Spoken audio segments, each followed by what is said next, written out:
तो इसीलिए त्रिकाल संध्या करो।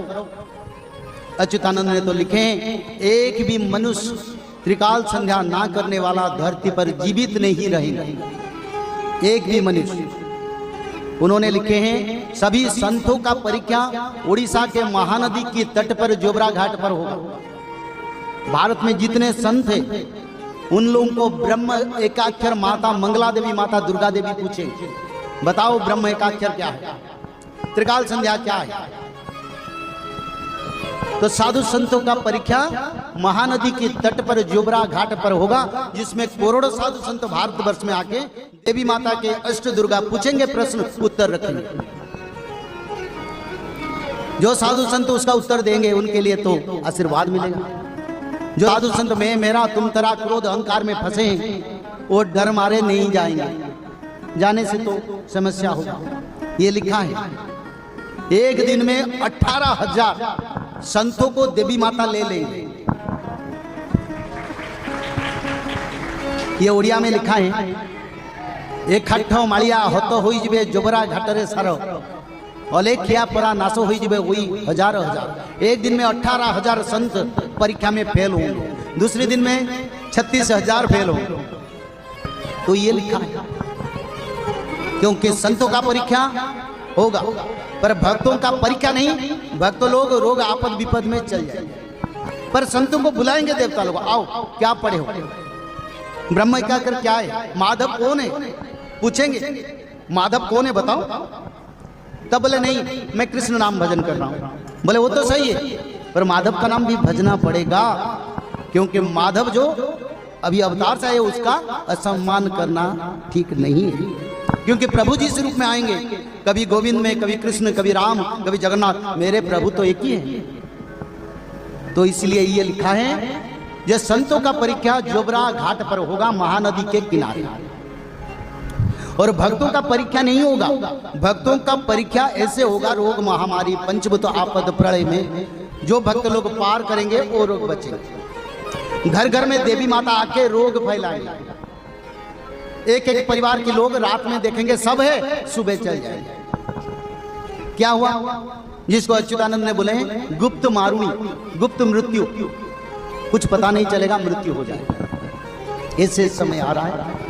तो इसलिए श्री भगवान वासुदेव शंस संबल ग्राम प्रधान ब्राह्मण्य विष्णु जसो गृहे, विष्णु जसो गृहे अष्ट गुणवर्ती कल की समन्वित।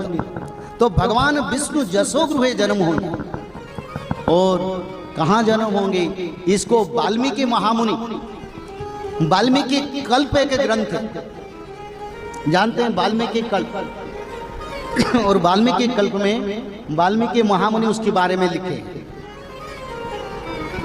होई ब अनिति जहू सकल आरत प्रभु जे प्रकाश हेबे उड़ीसा जे देश, तुम्भंगो कहिबा मुनि सुन निरंतरे प्रकाश होइबे प्रभु उत्कल देश। काशी वासी दिनाष्टकम दीनम एकम पुरुषोत्तमे तत्फल लभते गौरी विरजाम कदर्शने। आदि माता बिरजा क्षेत्र पर भगवान कल्कि का अवतार होगा। माता बिरजा देवी योग माया क्षेत्र है, वैष्णवी माता योग माया, सभी देवी उनसे सृष्टि हुई। जितने देवी दुनिया में हैं सब बिरजा देवी से, जो राधा रानी है वही बिरजा देवी है, क्योंकि बिरजा देवी योग माया है।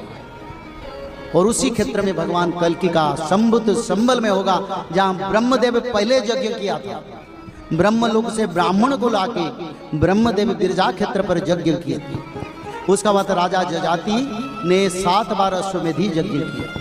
तो उसी यज्ञ क्षेत्र जहाँ गंगा जमुना वैतरणी और वेदा विप्रा वैतरणी वराह नारायण सभी क्षेत्र है, उसी क्षेत्र पर शंकर भगवान के पवित्र क्षेत्र आदि क्षेत्र पर भगवान कल्कि अवतरित होंगे, पुराना संबल में नहीं। और कल्कि भगवान का अवतार के साथ साथ धर्म संस्थापना होगा। और ये शास्त्र में लिखा है, भगवान कल्कि आने से पहले त्रिकाल संध्या 16 नाम 10 अवतार दुर्गा माधव स्तुति सारा मानव सभ्यता के लिए प्रचार, ताकि मानव का उद्धार हो। और इस समय धर्म संस्थापना का समय है। 2032 में सत्ययुग आएगा। क्या आएगा? सत्ययुग 2032 में। अगर सत्ययुग आएगा कितने लोग बचेंगे? भारत में 33 करोड़ बचेंगे। 140 करोड़ लोग हैं, उसमें बचेंगे 33 करोड़। वो 33 करोड़ जो धर्म में है उसको छोड़ के नहीं। और विश्व में 31 करोड़ लोग बचेंगे जो सनातन को समर्थन देंगे या सनातन में आएंगे। ये मिला के 64 करोड़ मनुष्य देवता के रूप में, भक्त के रूप में धरती पर 7 महादेश में निवास करेंगे और 7 महादेश में भगवान कल के सनातन धर्म को प्रतिष्ठा करेंगे। ऐसे समय आएगा विदेशियों का 100 फाइटर जेट दिल्ली ऊपर घूमेगा, भारत पर घूमेगा। उसी समय मंत्र शक्ति की बल पर ऋषि मुनियों ने उस फाइटर जेट को नीचे गिरा देंगे। मिसाइल अटैक नहीं करेंगे, मंत्र की प्रभाव ये लिखा। तो इसलिए समय विश्व युद्ध की ओर जा रहा है। 2025, 26, 27 में विश्व युद्ध होगा। भारत पाकिस्तान का युद्ध जब शुरू हो जाएगा उसका बाद चाइना भी 1 दिन में या 2 दिन में चाइना अटैक कर लेगा। और 13 मुसलमान कंट्री का एकत्रीकरण 1 साल लगेगा। अभी उनका एकत्रीकरण होने के साथ साथ विश्व युद्ध शुरू हो जाएगा। कहीं बंद नहीं होगा, पीछे नहीं जाएंगे, आगे जाएंगे और धर्म संस्थापना होगा। भगवान कल की संहार लीला भी होगा और भक्तों का उद्धार होगा, संतों का उद्धार होगा, पापियों का विनाश होगा। बोलिए प्रेम से आनंद एक बार हरि हरि। तो इसलिए युद्ध का अंजाम ही होगा, सारा विश्व में सनातन प्रतिष्ठा होगा। युद्ध में विजय किसका होगा? किसी का विजय नहीं होगा, विजय होगा सनातन का और भगवान विष्णु कल की भगवान का विजय होगा। कोई सेना, कोई हमारा जो मशीनरी तत्व काम नहीं करेगा सारा विश्व में और धर्म का विजय होगा। भगवान विजय का ध्वजा उड़ाएंगे जो पंचरंगी ध्वजा है और विश्व के ध्वजा बनेगा और भक्तों के उद्धार होकर फिर सत्ययुग का परिकल्पना होगा।